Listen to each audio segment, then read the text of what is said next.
Hello everyone, welcome to my channel. I am Srishti Tyagi और आज हम पढ़ने वाले क्लास 10th का चैप्टर नंबर 9 आनुवंशिकता और जैव विकास।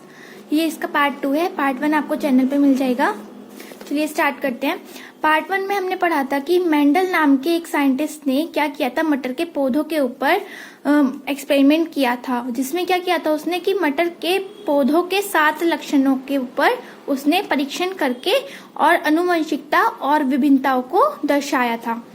तो चलिए स्टार्ट करते हैं। इसमें सबसे पहले आएगा मेंडल द्वारा लिए गए मटर के कुल लक्षण। तो जैसे कि पहले बताया था मैंने कि मेंडल ने मटर के पौधे को इसलिए लिया था क्योंकि एक तो वो वार्षिक होता, मतलब कि जल्दी से जल्दी उत्पन्न हो जाता है। दूसरा, उसके अंदर बहुत सारी कैरेक्टरिस्टिक्स, उसकी विशेषताएं होती हैं, बहुत सारे लक्षण वो दिखाता है। अब इसमें क्या है कि मेंडल ने अपने प्रयोग में मटर के कुल 7 लक्षणों को लिया था। इसने आनुवंशिकता विभिन्नताओं को दर्शाने के लिए इसने क्या किया था, मटर के 7 लक्षणों के ऊपर परीक्षण किया था। अब वो कौन कौन से लक्षण थे?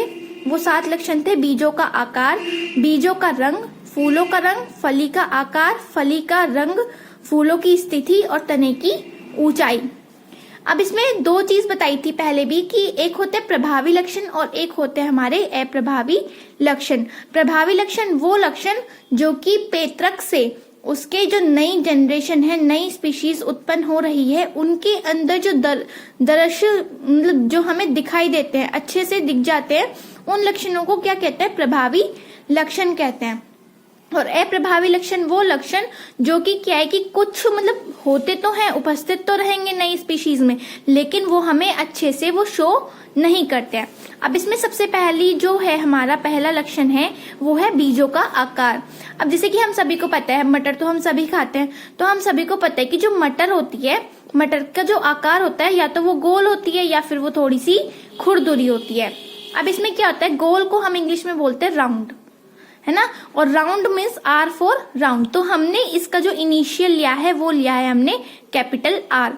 जो प्रभावी लक्षण है उसको हम कैपिटल से शो करेंगे और जो अप्रभावी लक्षण है उनको हम स्मॉल लेटर से दर्शाएंगे। अब हमारा था बीजों का आकार। अब हम सभी को पता है कि जब हम मटर छीलते हैं तो उसके अंदर या तो बिल्कुल गोल आकार की मटर निकलती है या फिर थोड़ी सी खुरदुरी मटर निकलती है, मतलब रिंकल्ड मटर निकलती है। अब गोल को हम इंग्लिश में बोल रहे हैं राउंड, तो इसका इनिशियल जो लेटर होगा वो होगा capital R, R for round. अब अप्रभावी लक्षण जो है तो सही, लेकिन वो इतना अपने आप को शो नहीं कर पा रहा है, तो वो कौन से हो गए? खुरदुरे। खुरदुरे को हमने क्या किया? स्मॉल आर से लिया है। रिंकल्ड होता है वैसे तो इंग्लिश में खुरदुरे का मतलब डब्लू, लेकिन अगर हम यहाँ पे डब्लू ले लें और यहाँ पे आर ले लें तो वो जो डब्लू है वो आगे चल के क्या हो जाएगा? क्लैश हो जाएगा। तो हमने क्या किया, एक लक्षण को लिया, जैसे बीजों का आकार ले लिया। बीजों का आकार या तो गोल होगा या खुरदुरा होगा, मतलब राउंड और रिंकल्ड होगा। तो हमने प्रभावी लक्षण को लिया राउंड, आर फॉर राउंड, ठीक है, और अप्रभावी लक्षण में ले लिया वो स्मॉल आर। इसी तरीके से जब हम बीजों के रंग की बात करेंगे तो बीजों का रंग क्या होता है? या तो पीला होगा या फिर हरा होगा। तो प्रभावी लक्षण में जो होता है वो है हमारा पीला। पीला मीन्स येलो, येलो मतलब वाई से स्टार्ट हो रहा है, तो प्रभावी लक्षण को हम डिनोट करेंगे कैपिटल वाई से, और अप्रभावी लक्षण मतलब हरा है तो उसको किस चीज से शो करेंगे? स्मॉल वाई से। फिर आता है हमारा फूलों का रंग, जो मतलब मटर के पौधे के ऊपर जो फूल उत्पन्न हो रहे हैं तो वो कौन कौन से रंग के होते हैं? एक तो बैंगनी रंग के होते हैं और एक होते हैं हमारे सफेद रंग के। तो जो बैंगनी रंग वाले हैं उनको हमने, बैंगनी को इंग्लिश में क्या बोलते हैं? पर्पल। तो यहाँ पे हमने किस चीज से डिनोट कर दिया? उसको पी से डिनोट कर दिया, कैपिटल पी से, क्योंकि प्रभावी और प्रभावी को हम किस चीज से शो कर रहे हैं? कैपिटल लेटर से शो कर रहे हैं। तो यहाँ पे क्या आ गया हमारा? पी आ गया, पर्पल। सफेद में फिर जैसे मैंने अभी बताया कि खुरदुरा रिंकल्ड होता है और सफेद मतलब व्हाइट। अगर हम यहाँ पे डब्लू ले लेते और यहाँ पे भी डब्लू हो जाता तो वो क्लैश हो जाता, जैसे मैंने बताया था।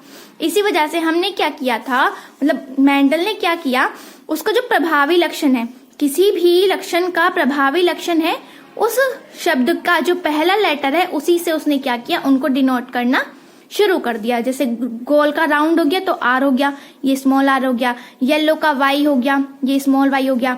ये पर्पल का पी हो गया, कैपिटल पी। सफेद के लिए स्मॉल पी ले लिया इन्होंने। इसके बाद आता है चौड़ा और भरा हुआ। दूसरा है हमारा इसमें अप्रभावी लक्षण हुआ, फली का आकार चपटा और सिकड़ा हुआ। फली का रंग कैसा होता है, हरा होता है या फिर थोड़ा थोड़ा पीला रंग होता है। तो हरे के लिए हमने ग्रीन कैपिटल जी और येलो के लिए स्मॉल जी। अब फूलों की स्थिति, फूलों की स्थिति को कैसे समझेंगे हम, जैसे मान लीजिए हमारा एक पौधा है, एक यहाँ पे फूल निकल रहा है और एक हमारा यहाँ फूल निकल रहा है। तो एक्सियल, एक हुआ हमारा एक्सियल, दूसरा हुआ हमारा टर्मिनल। जो फूल हमारा सबसे ऊपर है, जो सीधा है और ऊपर है, तो उसको हम क्या नाम देंगे, एक्सियल देंगे।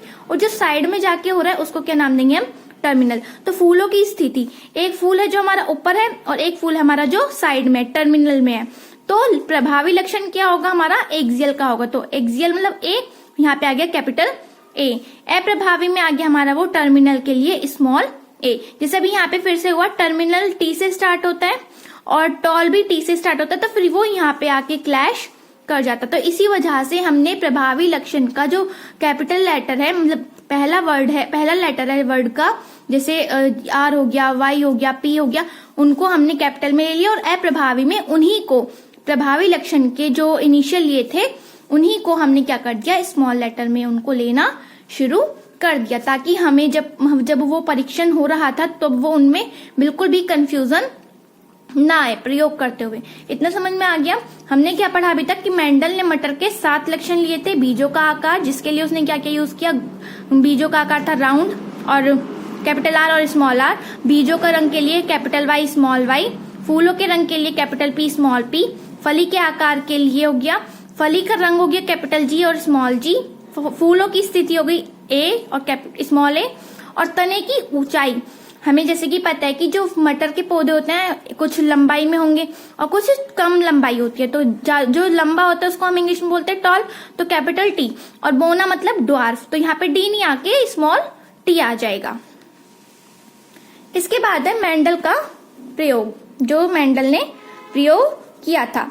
अब मेंडल ने प्रयोग भी 2 प्रकार से किया था, एक एकल संकरण, एक था हमारा द्वि संकरण। अब ये एकल संकरण और द्वि संकरण में पहले देख लेते हैं हम क्या होता है। एकल संकरण में क्या किया था, जो ये 7 लक्षण थे ना, इन 7 लक्षणों में से कोई एक लक्षण उठा के, जैसे मैंने क्या ले लिया, बीजों का आकार ले लिया, तो बीजों के आकार में एक कैपिटल आर हो गया, एक हो गया हमारा स्मॉल आर।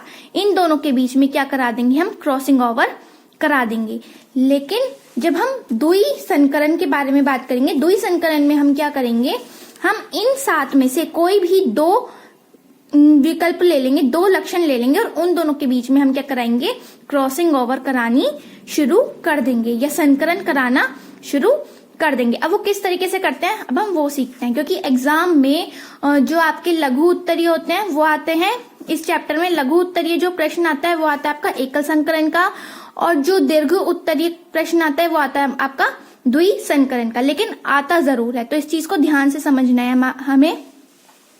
इसमें सबसे पहले हम समझेंगे एकल संकरण। जैसे अभी बताया था, एकल संकरण में क्या किया हमने, एकल संकरण में हमने एक लक्षण लेंगे। इस प्रयोग में मेंडल ने मटर के सिर्फ 2 एकल लक्षण वाले पौधों का संकरण करवाया, जिसमें एक लंबे पौधा दूसरा बोना पौधा था। अब इसने क्या ले लिया, लंबा पौधा और बोना पौधा, मतलब इसने क्या लिया, तने की ऊंचाई।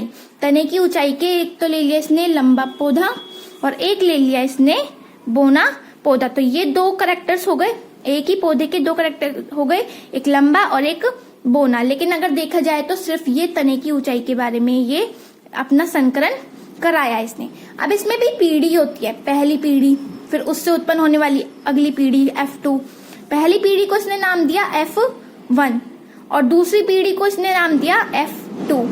F1 में सभी पौधों के समान लंबे थे, परंतु F1 पीढ़ी से उत्पन्न पीढ़ी F2 थी, जिसमें सभी पौधे लंबे नहीं थे बल्कि 1/4 पौधे बोने थे।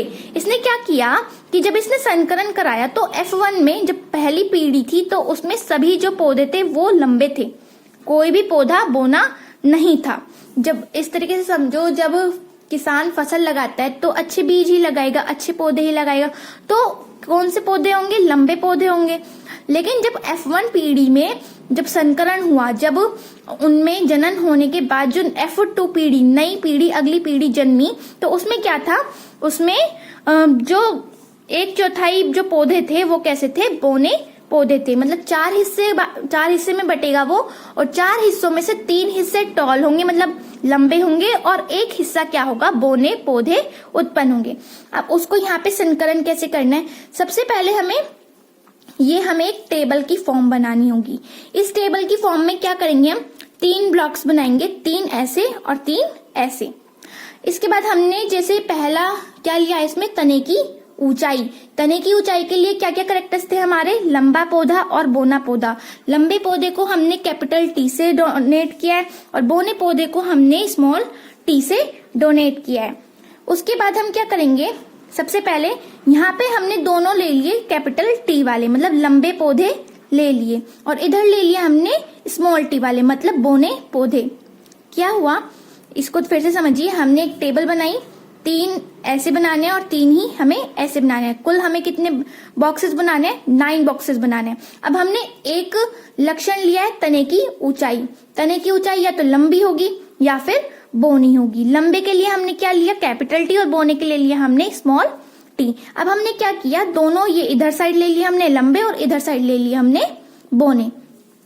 अब इधर देखो, जब इस स्मॉल टी की कैपिटल टी से मल्टीप्लाई होगी तो क्या आएगा, कैपिटल टी स्मॉल टी। अब कुछ बच्चों के दिमाग में ये क्वेश्चन आ रहा होगा कि पहले स्मॉल टी आना था फिर कैपिटल टी आना था। नहीं, इसमें क्या होता है, जो प्रभावी लक्षण होगा वो पहले दर्शाया जाता है।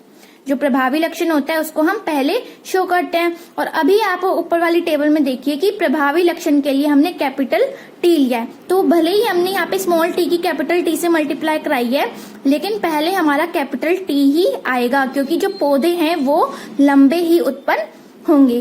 फिर से यहाँ पे स्मॉल टी की कैपिटल टी से कराई तो कैपिटल टी और स्मॉल टी। अगर आप इसको उल्टा लिख देते तो वो गलत माना जाता है, स्मॉल टी कैपिटल टी लिख दोगे तो वो गलत होगा।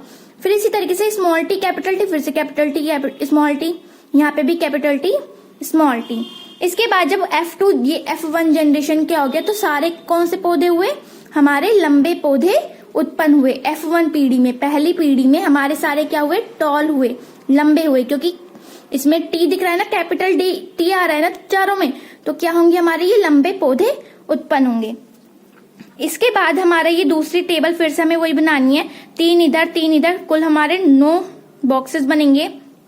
इस बार हमने क्या किया, दूसरी जनरेशन में दूसरी पीढ़ी उत्पन्न करने के लिए इधर साइड हमने एक कैपिटल टी लिया है, एक बार स्मॉल टी लिया है। यहाँ पे भी कैपिटल टी और यहाँ पे स्मॉल टी। अब हमने क्या किया, इस वाले कैपिटल टी का इस वाले कैपिटल टी के साथ जब मल्टीप्लाई करवाई तो कैपिटल टी आ गया।